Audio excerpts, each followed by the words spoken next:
I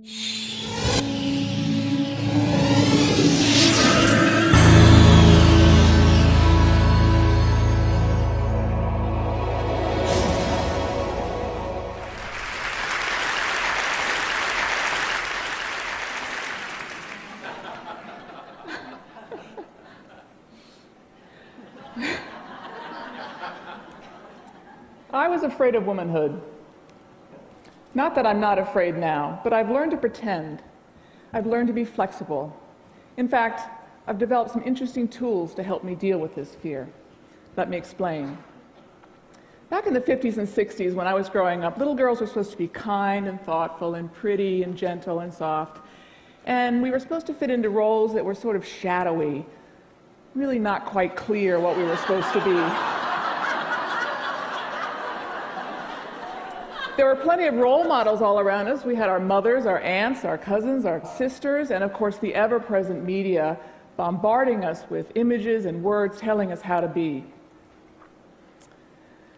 Now, my mother was different. She was a homemaker, but she and I didn't go out and do girly things together, and she didn't buy me pink outfits. Instead, she knew what I needed, and she bought me a book of cartoons. And I just ate it up. I drew, and since I knew that humor was acceptable in my family, I could draw, do what I wanted to do, and not have to perform, not have to speak. I was very shy, and I could still get approval. I was launched as a cartoonist. Now, when we're young, we don't always know. We know there are rules out there, but we don't always know, we don't perform them right. Even though we are imprinted at birth with these things, and we're told what the most important color in the world is. We're told what shape we're supposed to be in. We're told what to wear and how to do our hair.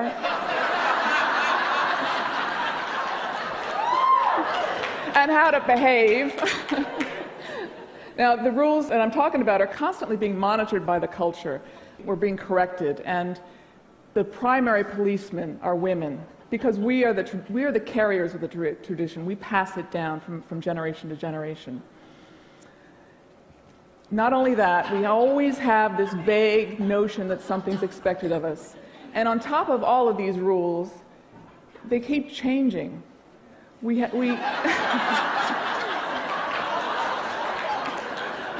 know what's going on half the time, so it puts us in a very tenuous position. Now, if you don't like these rules, and many of us don't, I know I didn't, and I still don't, even though I follow them half the time, not quite aware that I'm following them, what better way than to change them with humor?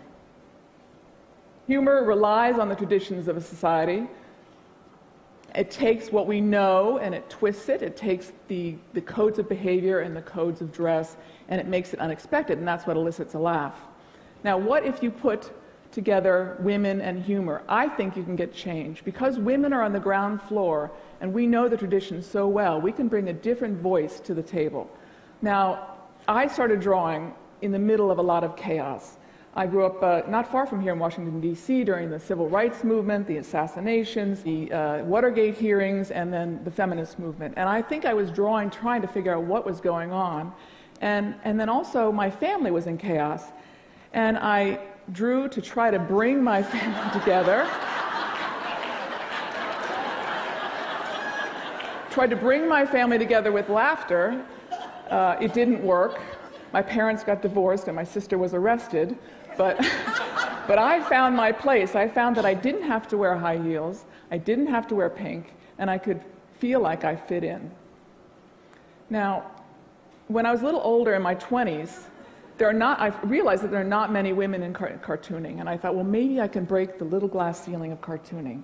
And so I did. I became a cartoonist. And then I thought, in my 40s, I started thinking, well, why don't I do something? I always loved political cartoons, so why don't I do something with the content of my cartoons to make people think about the stupid rules that we're following, as well as laugh.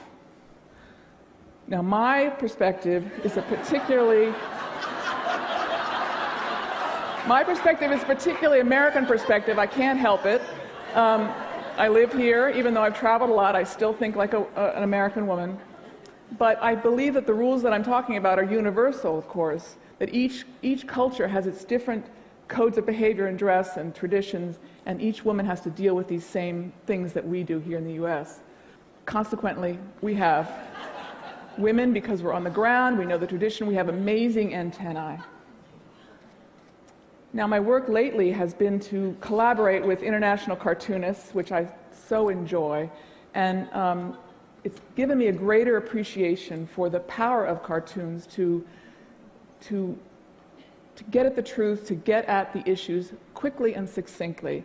And not only that, it can get to the viewer through not only the intellect, but through the heart.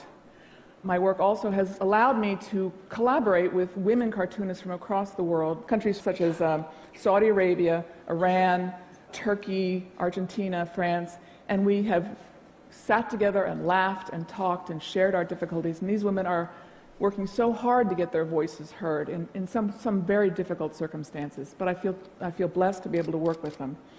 And we talk about how women have such strong perceptions because of our tenuous position and our role as tradition keepers, that we can have the great potential to be change agents.